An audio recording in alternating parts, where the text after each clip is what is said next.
특히 예수님의 동생 야고보를 통해서 우리에게 주시는 이 말씀은 이제 교회가 시작된 지 그렇게 오래되지 않는 그 시점에서 교회된 성도들이 세상을 부러워하고 특히 세상의 부유한 자들을 동경하는 그런 상황 속에서 주님의 오심을 기다리는 성도의 삶이 어떠해야 되는지 아주 생생하게 전해주는 말씀입니다. 오늘 우리 여섯째 새벽, 마지막 새벽에 우리가 다뤄야 될 주제가 바로 기도하며 인내하라라는 주제입니다. 기도하며 인내하라. 야고보는 성도들이 주님 다시 오심을 기다리는 자로서 이 땅을 살아갈 때 또 기도하면서 인내해야 하는데 기도하면서 인내하라라고 하는 이 말씀을 하기 전에 성도들이 그렇게 동경하는 그 세상의 모습, 성도들이 너무 부러워하는 세상의 그 부유한 사람, 그 부유한 사람의 두 종류를 기록을 해 두었습니다. 첫 번째 대상은 부유한 상인에 대한 이야기입니다. 4장 13절부터 등장하는 내용인데요. 부유한 상인에 대한 이야기인데 이 부유한 상인이 그렇게 이야기합니다. 내가 오늘 내일 어떤 도시에 가서 내가 장사하여서 큰 이익을 얻으리라 이렇게 이야기하죠. 자, 이 부유한 상인은 어떤 사람이냐면 자신이 갖고 있는 그 재물을 의지하면서 하나님을 의지하지 않는 사람입니다. 이 사람이 그리스도인인지 예수를 믿지 않는 사람인지 정확하게 알지는 못하나 그러나 분명한 것은 그가 자신의 부를 의지하고 하나님을 의지하지 않으면서 자신이 노력한 결과를 통해서 얻게 된 그 부를 자랑하는 자라는 것입니다. 그래서 그는 자기가 가지고 있는 그 부를 가지고 자신의 능력으로 어느 도시에 가서 장사하여서 큰 이익을 볼 것이라고 그렇게 말을 합니다. 그러나 그렇게 자신의 부를 의지하고 자기의 노력으로 얻게 된 그 이익을 자랑하는 이 부자를 향해서, 이 부유한 상인을 향해서 야고보는 이렇게 기록하고 있습니다. 내일 일을 너희가 알지 못하노도다. 너희 생명이 무엇이냐? 너희는 잠깐 보이다가 없어지는 안개니라. 그렇게 내일 장사해서 엄청난 이익을 얻을 거라고 그것을 자랑하는 이 부유한 상인을 향해서 너는 누구냐? 너는 안개다 이렇게 이야기합니다. 잠깐 있다가 사라지는 안개와 같은 존재다라고 이야기하죠. 야고보는 당시 초대교회 성도들이 대부분이 가난한 성도입니다. 대부분이 가난한 성도들이 부러워했던 사람들이 이런 사람들이죠. 많은 부유를 소유하고 있고 그리고 가진 그 부를 가지고 장사를 해서 엄청난 이득을 남기는 이런 사람들을 부러워하는 거죠. 근데 이렇게 자신의 힘, 자신의 지혜, 자신의 실력이라고 하는 이 능력을 의지하면서 하나님을 의지하지 아니하고 얻게 된 이 부를 자랑하는 이 사람을 향해서 야고보는 그냥 너는 안개와 같은 존재라는 거죠.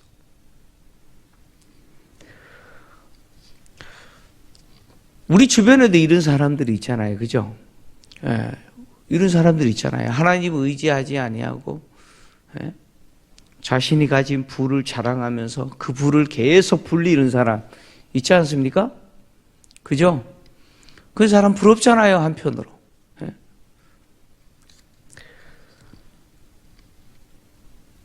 그런데 이런 사람을 부러워할 필요가 없다고 지금 야고보는 이야기하는 거예요. 왜요? 잠깐 있다가 없어지는 안개와 같은 존재라는 거예요. 도리어 이런 부유한 상인을 비롯하여 인간은 어떻게 말을 해야 되냐? 야고보는 주님의 뜻이라면 우리가 살기도 하고 이것저것도 하리라 라고 말해야 된다는 거예요. 모든 인간은 자신의 삶과, 즉 자기가 살아있는 삶과 죽음, 그리고 자기가 하는 그 모든 일들, 그런 일들이 누구 뜻에 종속되어야 되느냐? 하나님의 뜻에 종속되어야 된다는 거예요. 그래서 내가 사는 것도 하나님이, 내가 하는 모든 일도 누가요?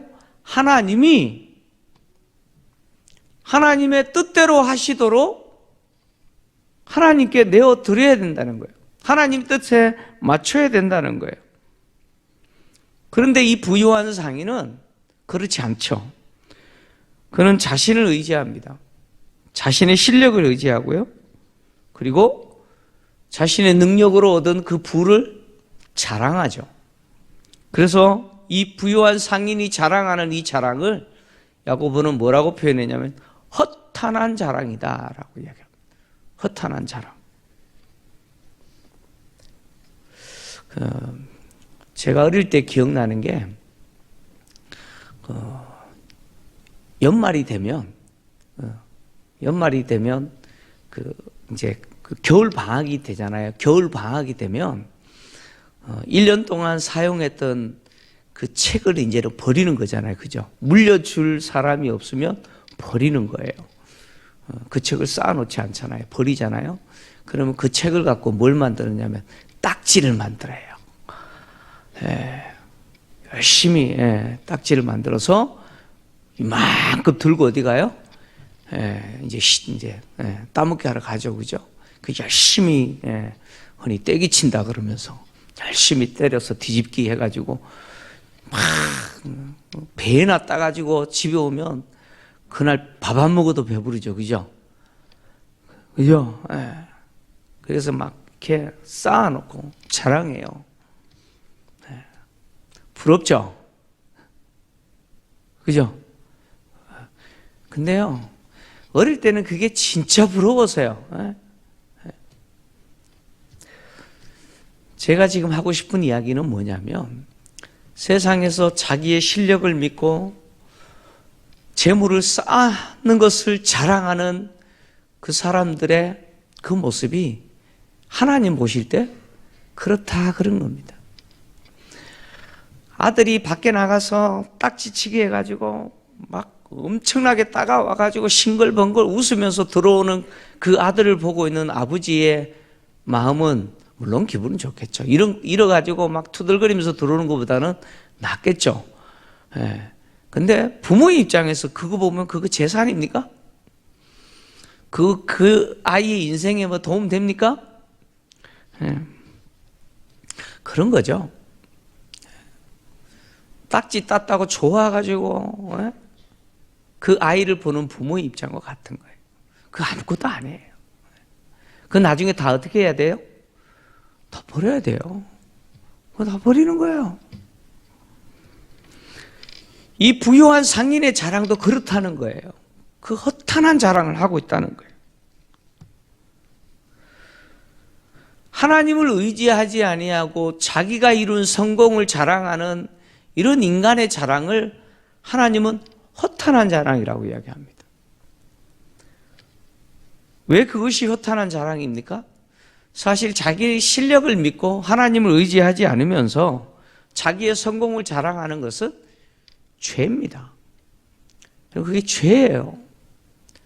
그래서 야고보가 하는 말이 선을 행할 줄 알고도 행하지 않는 것은 죄라고 이야기하는 것이죠. 하나님을 의지하지 않고 자신의 실력을 믿고 그렇게 재물을 쌓는 것은 결국 하나님이 원하는 삶의 방식이 아니기 때문이죠. 인간의 삶의 방식이 아니기 때문입니다. 하나님이 원하는 인간의 삶의 방식은 뭡니까? 가지는 게 아니죠. 자꾸 쌓는 게 아니에요. 제가 언급했잖아요. 채움의 삶이 아니에요. 하나님이 우리에게 원하는 삶은 자꾸 비우는 거예요. 축복의 통로가 되는 것이죠. 하나님이 나에게 주신 것을 흘러보내는 것이에요. 근데 이 부유한 상인은 흘러보내지 않죠. 쌓기만 합니다. 예수님이 탐심을 버리라라고 말씀하시면서 한 부유한 자에 대한 비유를 드셨잖아요. 그의 얻은 소득이 너무 많아가지고 창고를 헐어버리고 다시 쌓고, 내 영혼아 여러 해 쓸 물건을 가득 쌓았으니 이제는 먹고 즐기자라고 말하는 그 부자를 향해서 하나님이 하시는 말씀이, 이 어리석은 자요, 오늘 이 밤에 너의 생명을 내가 취해버리면 그거 누구 것이 되겠느냐라고 말씀하셨잖아요. 지금 부유한 상인의 모습이 그런 모습이라는 거예요. 그 생명 하나님 취해버리면 그거 아무것도 아닌 거예요. 근데 그거 자랑하고 있는 거예요. 근데 문제는 뭐냐? 성도들이 그런 부유한 상인을 부러워하고 있는 거예요. 그걸 부러워한다는 거예요. 두 번째 등장하는 대상이 5장 1절부터 등장하는 사람인데 바로 악덕업주죠. 악덕업주입니다. 이 악덕업주는 분명한 게 그리스도인이 아닙니다. 예수 믿는 사람 아니에요. 그는 재물을 쌓는 자이고 가난한 자들의 노동력을 착취하는 자죠. 야고보는 그가 쌓은 그 재물이 썩었고 그가 입고 있는 화려한 옷, 그 값비싼 옷이 좀 먹었고 그가 몸에 두르고 집에 장식하고 있는 금과 은이 다 녹슬었다 이렇게 이야기합니다. 그래서 그에게 이 말 고생으로 말미암아 울고 통곡해라 이렇게 이야기하고 있죠. 부유한 이 사람이, 이 악덕업주가 가난한 노동자들을 고용하여서 그 노동자들의 노동력을 착취하고 그것으로 재물을 쌓고 당시에 가장 좋은 옷들로 자신을 꾸미고 금과 은과 이런 것들을 가지고 자기를 장식하고 치장하고 집을 꾸미고, 그러나 이런 것들이 다 썩었다는 거예요. 녹슬었다는 거예요. 그리고 이것들이 증거가 되어서 그는 하나님께 심판을 받을 것이라는 겁니다.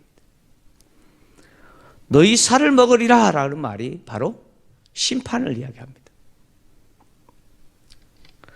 하나님께서 이런 악덕업주를 심판하시는 이유는 뭐냐면 그가 그 재물을 쌓기 위해서 행한 악이죠. 악덕업주가 고용하여서 노동력을 착취했던 그 고용한 추수꾼들이 업주가 주지 않는 그 품삯도 소리 지르고, 그리고 품삯을 받지 못한 추수한 자의 우는 소리가 누구에게 귀에 들려요? 만군의 하나님께 들렸다는 거예요. 부유한 업주는 가난한 자들의 노동력을 착취하여서 재물을 쌓고 그것을 누리면서 그것을 과시하고 그것을 자랑하지만 결국 그 부유한 악덕업주의 행위는 가난한 자를 죽이는 행위죠. 살인하는 행위라는 것이죠. 그래서 심판받을 것이라는 거예요. 심판을 받는데 어떻게 심판받느냐? 마치 도살장에 끌려가 도축당하는 가축이 살이 찐 것처럼 종말에 마음에 살을 찌웠어요. 도축당하는 가축처럼 그 종말에 하나님의 심판을 그가 받을 거라고 야고보는 이야기를 합니다. 그러니까 교회가 이런 세상의 부유한 자들을 부러워하면 안 된다는 거예요. 그들은 다 심판받을 존재라는 거예요. 그 성도는 어떻게 해야 되느냐? 성도는 그들은 사람들을 부러워하면서 그런 사람처럼 되려고 애쓰면 안 된다는 것이죠. 성도는 주님이 오신다라는 사실을 믿고 오실 주님을 기다리는 사람들이 성도라는 것이죠. 그래서 주님이 재림하시기를 기다리면서 인내해야 된다. 마치 농부가 씨를 뿌리고 그 씨가 자라서 열매를 맺기까지 오래 인내하면서 뭘 기다려요? 늦은 비와 이른 비를 기다리는 것처럼 성도는 주님이 오시기를 인내하면서 기다려야 된다는 거예요. 그 주님이 오시면 어떤 일이 우리에게 주어집니까? 영광을 주신다는 거예요. 마치 농부가 열매를 얻는 것처럼 주님 오실 때 우리에게 주실 그 영광을 소망하면서 그 영광을 바라보면서 오래 인내하고 참아야 된다는 거예요. 그래서 야고보는 주님의 강림이 가까웠다고 이야기합니다. 주님이 곧 오신다는 거예요. 주님의 강림이 가까웠기 때문에 길이 참고 마음을 굳게 해야 된다, 이렇게 말하죠. 길이 참고 마음을 굳게 해야 된다라는 이 말은 주님의 강림, 다시 오심을 의심하지 말라, 의심하지 말고, 그리고 또 세상에 대해서 굴복하지도 말고 확고하게 믿음을 가지고 인내하면서 주님 오시기를 기다리라는 거예요. 기다리라는 거예요. 성도들이 세상을 부러워하면 주님의 재림에 대해서 흔들려요. 주님이 재림하신다라고 하는 이 믿음이 세상을 부러워하게 되면 자꾸 흔들려요. 그래서 세상 따라가게 되고 세상을 사랑하게 되고 그렇게 되는 것이죠. 그러나 야고보는 주님의 재림이 멀지 않았다는 거예요. 지금 주님이 어디 서 계시느냐? 바로 문 앞에 서 계시다는 거예요. 이제 문 열고 들어오시면 된다는 거예요. 임박한 주님의 재림을 기다리라는 거예요. 그래서 주님의 재림을 기다리는 자로서 성도는 눈을 어디로 향해야 되느냐? 문 밖에 서 계시는 그 주님을 향해야지 세상 쳐다보면 안 된다는 거예요.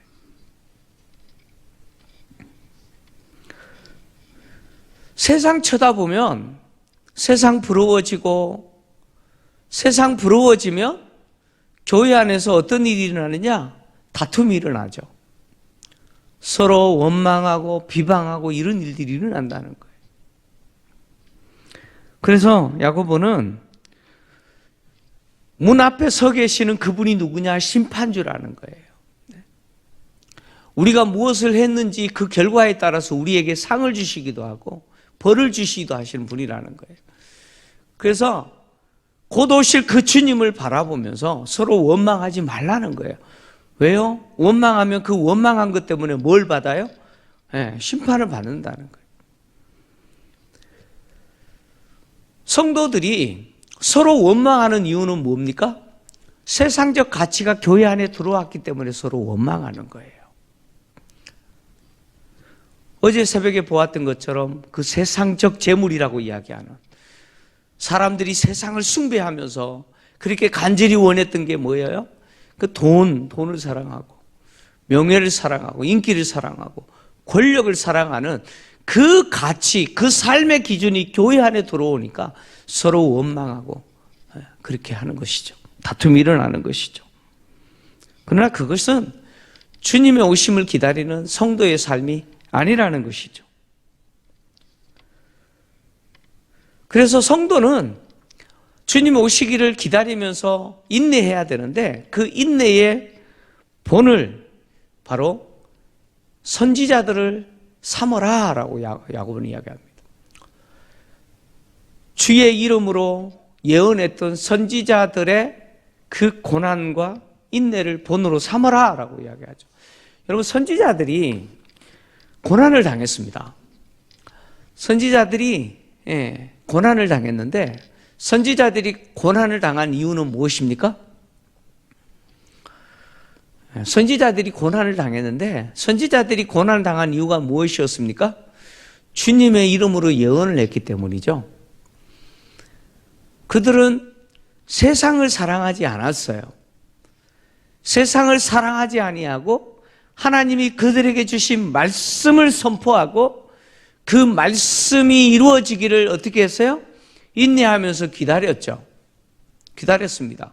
그래서 선지자들이 고난을 당했습니다. 선지자들이 주님의 이름으로 예언을 하면서 그들은 세상적으로 복을 누리지 못했어요. 세상적으로 부러워할 만큼 성공하는 사람들이 아니었습니다. 그러나 그들은 주님의 이름으로 예언하면서 하나님과 관계 속에서 복을 누린 사람이죠. 왜 야고보가 주의 이름으로 활동했던 그 선지자들의 인내를 본으로 삼으라라고 말하냐면 교회는 세상적 복을 누리는 공동체가 아니고 하나님과 관계 속에서 복을 누리는 공동체가 교회이기 때문에 그렇습니다. 자, 성도는 저와 여러분을 이야기합니다. 우리는 세상적 복을 누리는 사람들이 아니고 하나님이 말씀하신 그 말씀이 이루어지기를 기다리면서 하나님과 나와의 관계 속에서 뭘 누리는 사람이에요? 복을 누리는 사람이 저와 여러분이라는 거예요. 그래서 선지자들의 인내를 본으로 삼아라 라고 이야기하는 것이죠.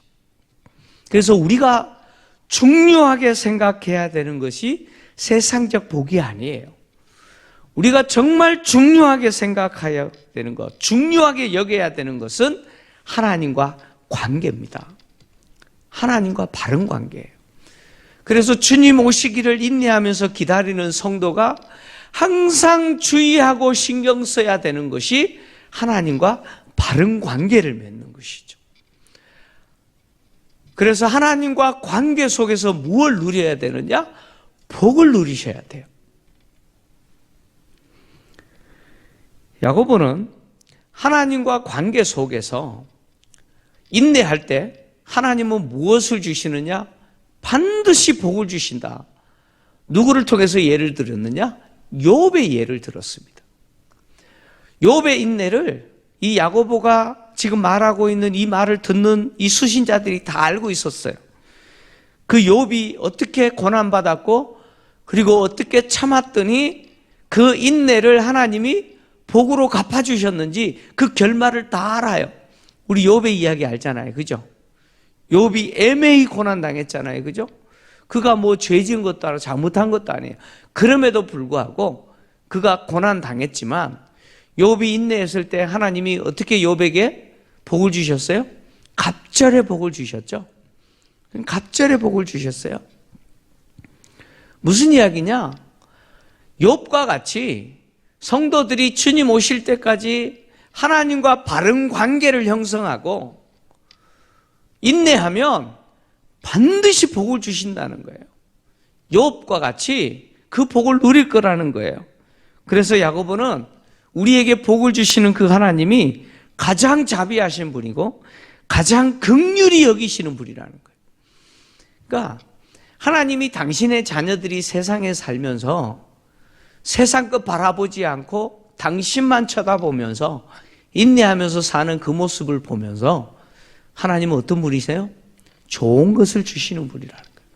가장 좋은 것을 주실 뿐만 아니라 그렇게 세상 바라보면서 세상 따라가지 않고 당신만 쳐다보면서 살아가는 그 성도들의 인내를 불쌍히 여기시는 분이 누구예요?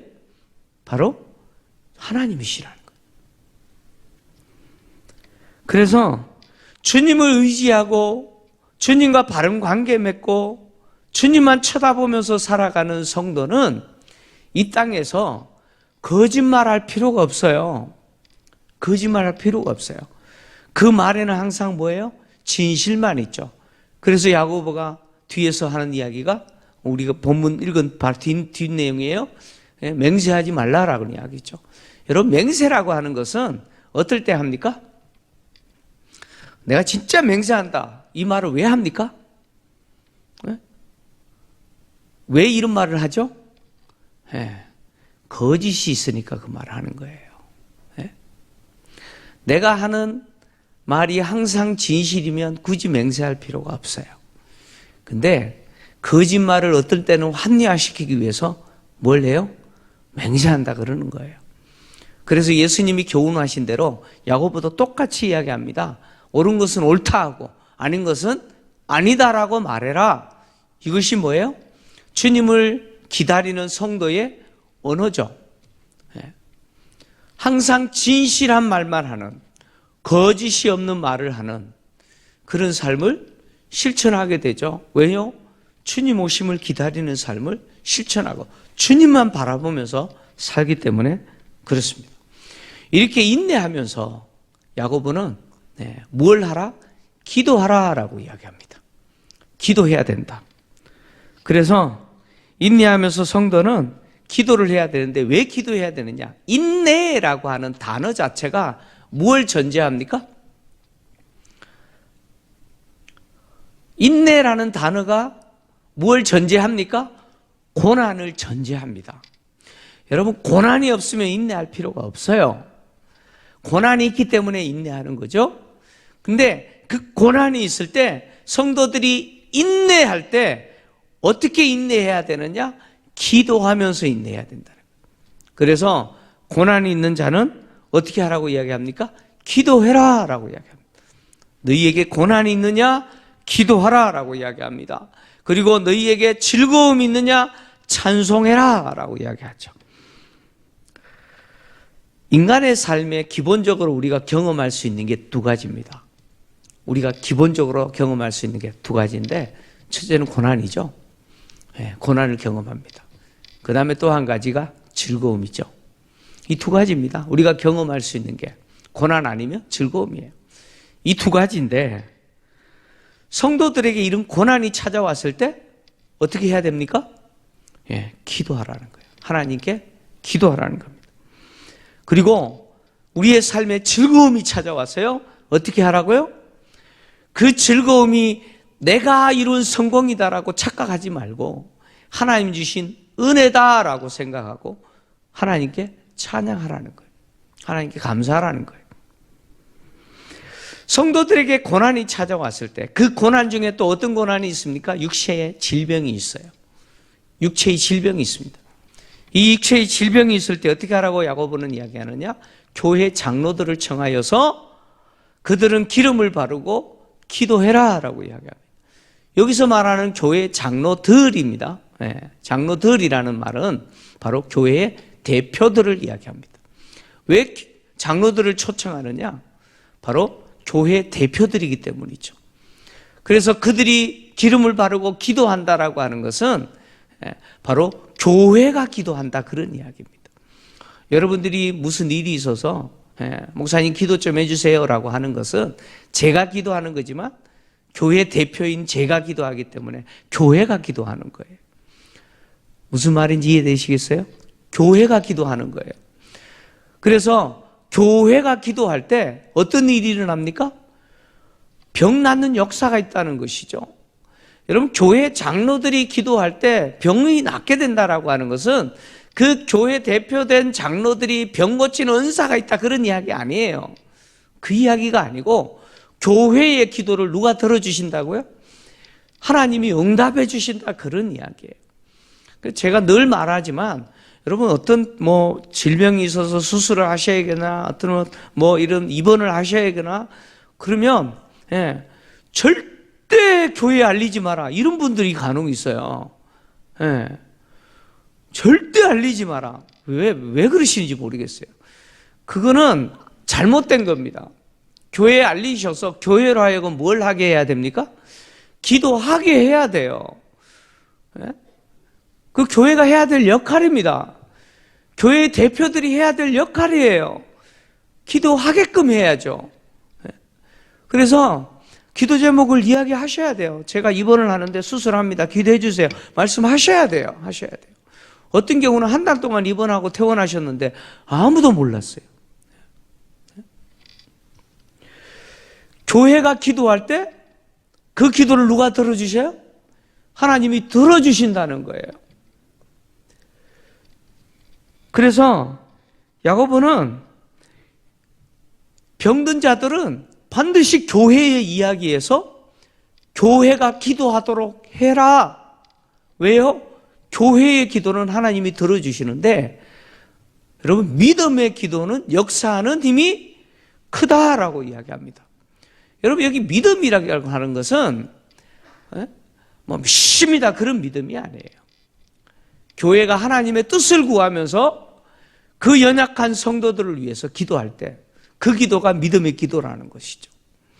그 사람을 향한 하나님의 뜻이 이루어지게 해달라고, 그 연약한 성도를 향하신 하나님의 뜻이 이루어지게 해달라고 기도하면서 고쳐달라고 기도하는 그 기도가 뭐예요?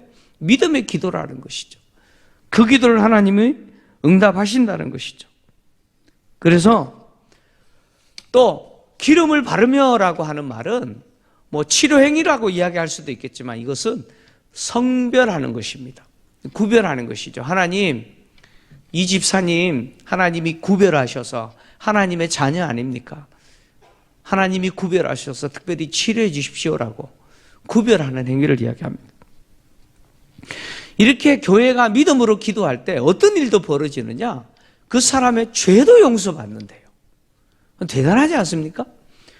교회가 인내하면서 기도할 때, 성도들이 인내하면서 서로 기도할 때, 여러분 교회 대표만 기도하는 것이 아니고 서로 기도하라고 이야기하잖아요.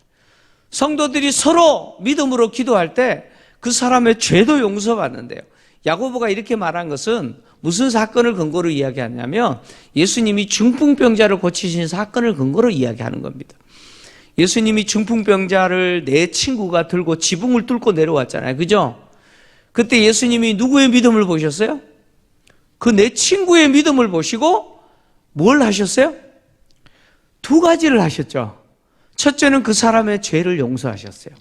중풍병자의 죄를 용서하셨고, 그 다음에 두 번째 하신 게 뭡니까? 그 사람의 그 중풍병을 고쳐주신 거예요. 야고보는 이 예를 근거로 성도들이 서로를 위해서 기도할 때 하나님이 어떤 은혜를 베풀어 주시느냐? 그 사람의 그 기도의 대상자가 된 그 사람의 죄도 해결하시고 그 사람의 육체의 질병도 해결해 주신다는 거예요. 이 두 가지를 해결해 주신다는 거예요. 누구의 믿음을 통해서요? 기도하는 그 사람의 믿음을 통해서, 기도하는 그 교회의 믿음을 통해서 그 일도 이루어 주신다는 거예요. 그래서 교회는 이 땅을 살아가면서 고난을 당하지만, 그러나 주님이 오심을 기다리면서 인내하면서 기도하면서 기다릴 때 그 기도하며 인내하는 그 교회된 성도들에게 하나님은 뭘 베풀어 주셔요? 자비와 긍휼을 베풀어 주셔서 그들의 육체의 질병도 고쳐주실 뿐만 아니라 죄 문제까지도 해결해 주신다, 이렇게 이야기합니다. 야고보는 주님이 반드시 오신다, 지금 주님이 문 앞에 와 계신다 라고 이야기하면서 세상을 부러워하는 그 초대교회 성도들을 향해서 세상 부러워하지 말고 주님을 향하여 집중하고 주님 오시기를 기다리면서 인내하면서 기도하며 기다려라 라고 이야기합니다. 오늘 우리가 들어야 될 말씀입니다. 여러분, 그렇지 않습니까? 얼마나 우리가 세상 부러워합니까? 그러나 세상은 사라집니다. 안개와 같이 다 사라집니다. 그들이 쌓아놓은 그거 다 썩었고 좀 먹었고 그리고 녹슨 것들입니다. 오늘 성경은 그렇게 이야기합니다. 썩은 거, 녹슨 거, 좀 먹은 거, 그것이 증거가 되어서 무엇을 받는다고요? 하나님의 심판을 받을 것이다. 성도는 이 땅에서 주님만 쳐다보면서 비록 고난이 있다 할지라도 인내하면서 기도하며 주님을 기다리는 사람들이 성도입니다. 세상의 부와 세상의 성공을 바라보지 마시고 하나님과 바른 관계 속에서 하나님이 주시는 복을 누리는 그 사람이 성도입니다. 저와 여러분이 그런 분들이 되시기를 주의 이름으로 축원합니다.